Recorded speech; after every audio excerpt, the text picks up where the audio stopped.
Hello students, how are you all? I hope you all are doing good. Children, as you all are aware that we were doing chapter 15, that is air around us. In that children, in yesterday's class we were doing components of air and we have already finished with nitrogen, oxygen and carbon dioxide. How nitrogen is important and what are the importance of nitrogen for living being also, that also we have done. After that, oxygen, how it is useful in the process of combustion. Then carbon dioxide, which is present 0.03% in the atmosphere, it is not uh, favoring combustion but enhance. Instead of that, it is used as fire extinguisher or it extinguishes burning. So we will be using carbon dioxide mixed with other gases in fire extinguishers. So these three components of air we had discussed yesterday.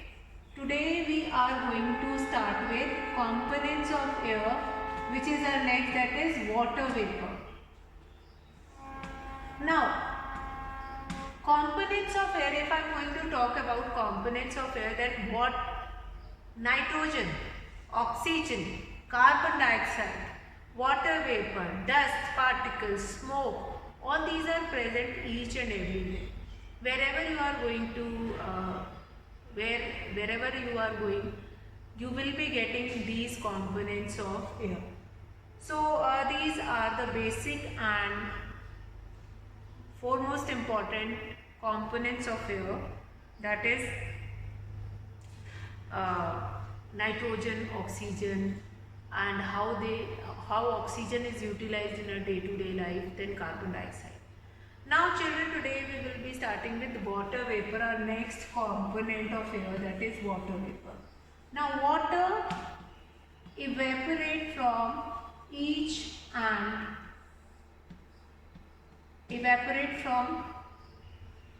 everywhere, and once this water vapor evaporate, it reaches into air, and then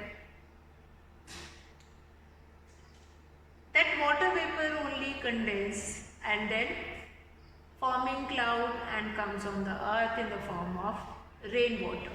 So water vapors are very important. Due to heat of sun or due to heat of atmosphere, the particular water which is present on the surface of earth, that is getting evaporated and will be getting this water vapor. Now air also contains water vapor. We cannot see a water vapor present in air because it is water in the form of a gas. Now previously we have done one activity that water vapor is present in the air. Then once water vapor or water which is changes into water vapor due to heat of sun, after it reaching at one height, these water vapor condense and then forming clouds, condensing and forming clouds, and then these clouds after condensation, they are only responsible for precipitation. Then it condenses to form tiny drops of liquid water on the cold surface. Now water vapor comes into the air from the evaporation of water which is present on the earth, whether in pond, lake, river, ocean, etc. and from transpiration as well. Transpiration, now what do you mean by transpiration? We have done in previous chapter. Transpiration, the excess water which is present in plant, which is not required at all, that will be releases by plant through their stomata, through their tiny pores, and this process is known as transpiration. Now water vapors which are present in air through transpiration or through evaporation, what we will be getting. Now the presence of water vapor in air is important for the working of water cycle in nature. Now this is because it is water vapor present in nature which rises high in the sky along with hot air gets cooled, condensed to form clouds and then bring rain on the earth. So what is the importance of water vapor? That after reaching at some height, these water vapor are only getting condensed and these water vapor cool down and condense to form cloud, and then it comes on earth in the form of rain. So, we will able to understand that yes, how much water vapor is important. Now, next component of air is dust particle. Dust particle. Now, at night, if you might have seen the small particles which are flying along with the light, means if a focus light or if a single light in a room is falling on any surface, you find it out that small particles which are there. Now, dust particle which is present in the air, everywhere it is present, and we can see the presence of these dust particles. Now, activity, we darken activity we can do to find it out that how the dust particle is there in a room. Now, the activity is we darken a room completely by putting black chart paper on its windows and curtain. So, we'll make a room in such kind of a way that no light, no other light source will be there in that room. Covered their windows, door with black chart paper so that we had only one source of light. Then or completely close it with a dark color curtain that no light will be coming from any place. Then make a small hole in that black chart paper which is placed on windows. So make a small hole, and now the light is not coming from anywhere except that hole which we have made in the chart paper which was placed on window. And what we find it out, that a thin beam of sunlight enters the darkened room through the small hole in the window. Now we can see the tiny dust particles moving in the beam of light in the dark room. Actually, the air in a room always contains some dust particle, but they are so small that normally they are not visible to us. These tiny dust particles floating in air because floating in air becomes visible and can be seen by us only when a thin beam of sunlight falls on them. Now this activity shows that the air contains dust particles. This activity will help you to understand that yes, air contains dust particle.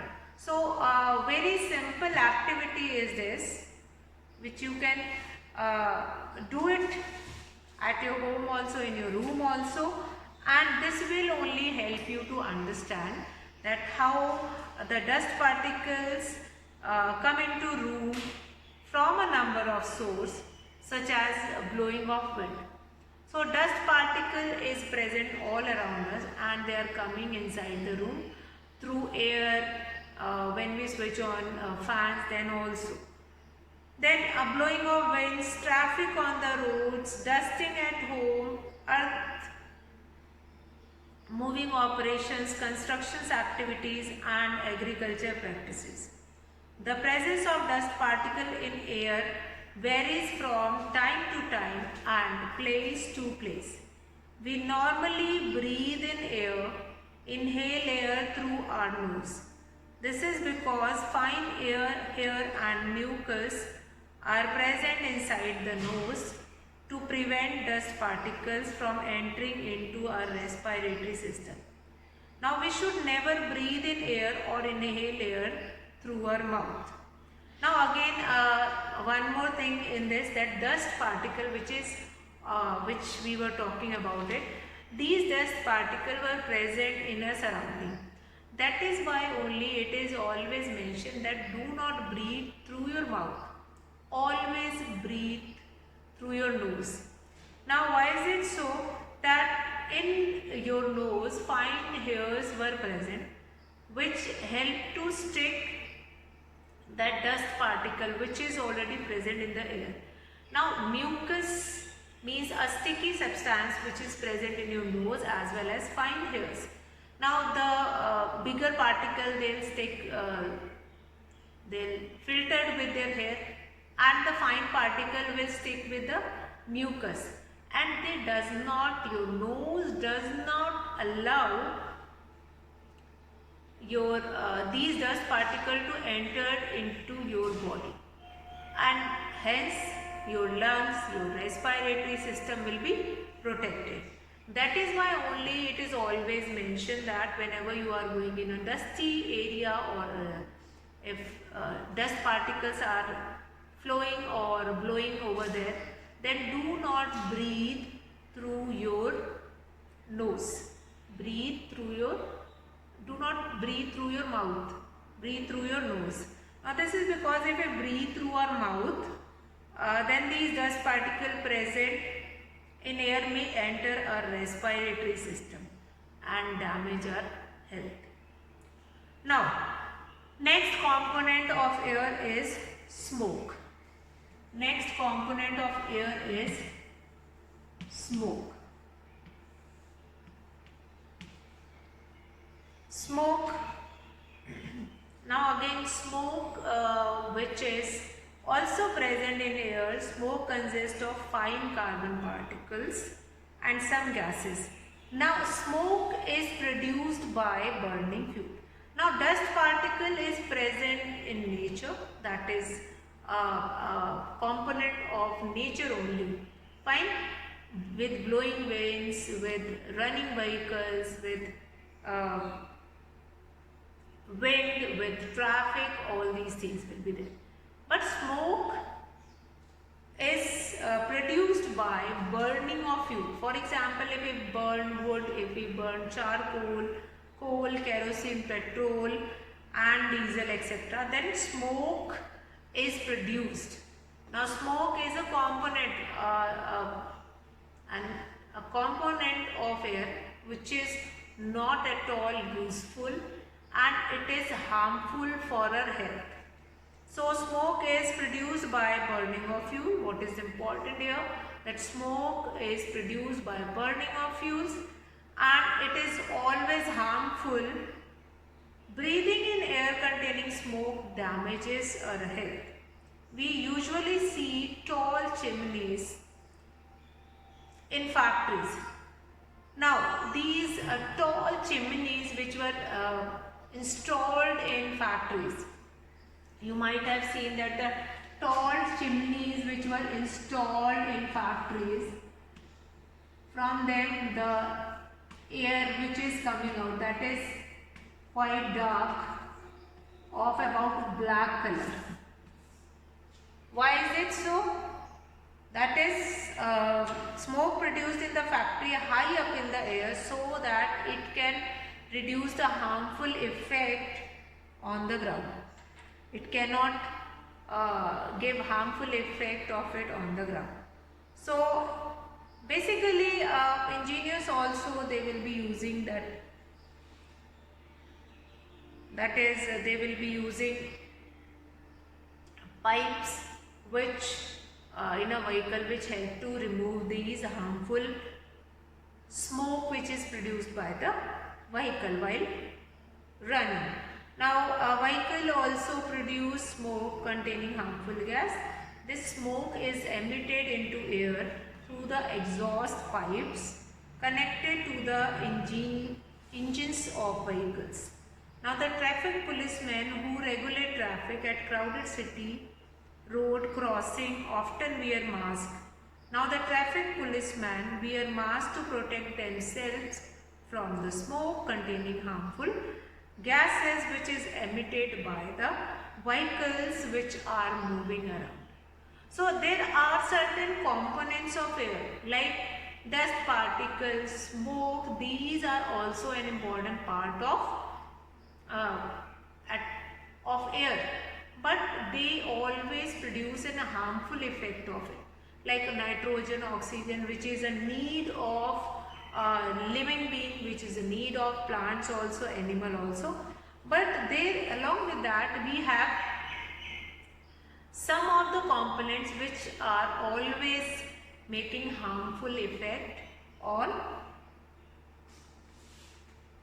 the uh,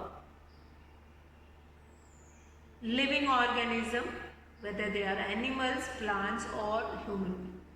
Now, like dust particle or smoke, they are going to choke the, nowadays many of the people, they are suffering from diseases which is caused due to respiratory system only.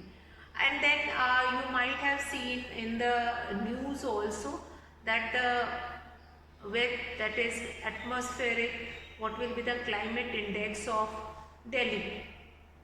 Lot many that is due to this dust only, the that is climate index or the air index will be become worst of Delhi, since the number of vehicles they will be using. Earlier we do not have open school, like after COVID period we do not have open school, but once the school will be opened, all the services will be regained, then the atmosphere will finish like filled with lot of dust particles, smoke, which is produced by the vehicle only. Then if these components of air were there, now one of the component of air, which is oxygen, that is useful in many ways.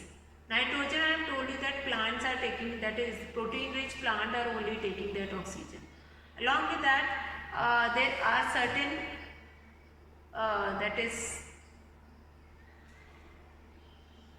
there are certain I'll be talking about component of air. Oxygen, which is a major component, which is one of the important component of air, and how it is important, how it is give impact on animals and plants who is living in soil, how does it impact animals and plants who are living in water, that we will be discussing. Like we know oxygen is present in soil also, oxygen is present in water also. Since we were saying that the animals, those who are living in soil, they will be getting air from the soil only. Air space will be there so that they can survive inside the soil, that also we have done. Then animals and plants, those who are living in water, they are also getting air from the soil only, air from the water only. Then these air, that how oxygen in air replaced, how it can be replaced, what are the uses of air, very important different uses of air, that we will be discussing in our next class. Uses of air, about air and what is the importance. See, 2-3 questions which are very important, like what is the importance of air, then composition of air, what air is made up of, importance of it, what are the uses of air. Uses of air, that also we need to mention. So in our next class, how oxygen plays an important role in the animals, those who are living in the soil, those who are living inside the soil, as well as the animals, those who are living in the water. How oxygen plays an important role, and how oxygen in air is replaced. Different uses of air, that we will be discussing tomorrow. So children, I hope the different components which we had discussed in today's class, that is clear to you all. Tomorrow we will be starting with the usefulness of oxygen. How does oxygen become available in animals and plants living in soil? That we will be discussing in the next class. So that's all for today, children. Have a good day.